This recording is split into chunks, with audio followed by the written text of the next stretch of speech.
Today marks 6 days since jurors have been in the courtroom weighing the fate of a Sullivan County woman accused of killing her 15-month-old daughter.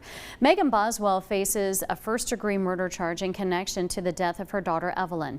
Today, the Tennessee Bureau of Investigation and FBI took the stand to talk about forensic evidence. Were these prints that you obtained clear enough that you could make some sort of analysis or identification? Yes, they were. All right. And did you, in fact, make findings in that regard? Yes, I did. And what were those?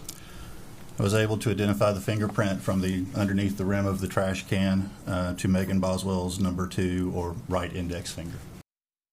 News Channel 11's Ansley Daniel continues to sit in during the trial along. Ansley, a lot of significant information out there today that both you and Jeff Keeling saw, right?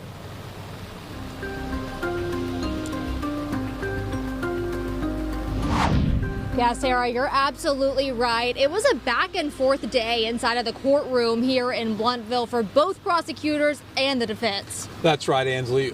But in the late morning, we saw what appeared to be a blow to the defense, and by the end of the day, we were seeing what looked to be important prosecution witnesses struggling under cross-examination. Yeah, you know, defense attorney Gene Scott's hopes of creating reasonable doubt around her boyfriend Hunter Wood's potential role in Evelyn's death or disappearance did seem to take a hit when FBI agent Paul Durant reviewed some text communications between Evelyn Boswell and Wood.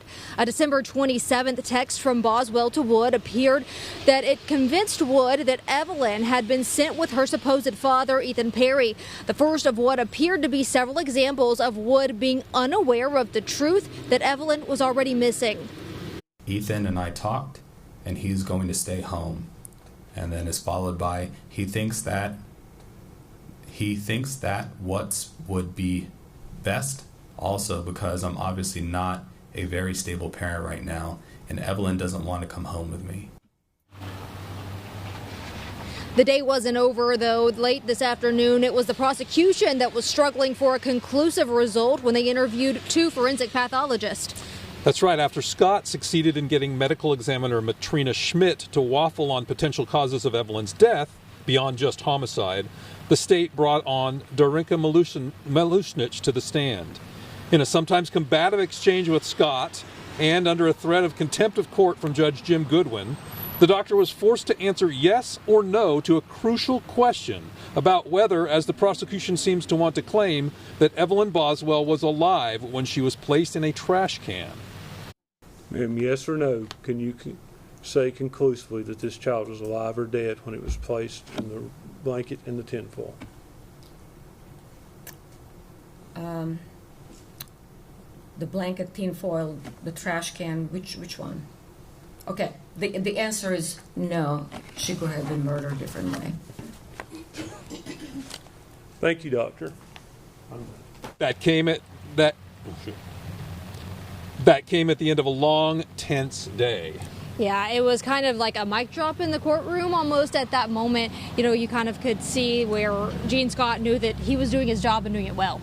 That's right, but it was a kind of a mic drop filled day, and it's really difficult to determine what might be going on in jurors' heads at this point because they've seen a lot of not very convincing evidence from both sides, so I don't know how they're going to come out on this. Yeah, and you know, as we look at these jurors, you know, you can kind of tell that this is all weighing on them. Some of them, they do look tired, they do look exhausted. I mean, they've been, you know, going over, you know, not all of this information and, you know, having to go home at night and think about all of this. So we'll see what happens next, but for now, court is in recess until 9 o'clock in the morning. We do expect prosecutors to continue putting folks on the witness stand then. Sarah?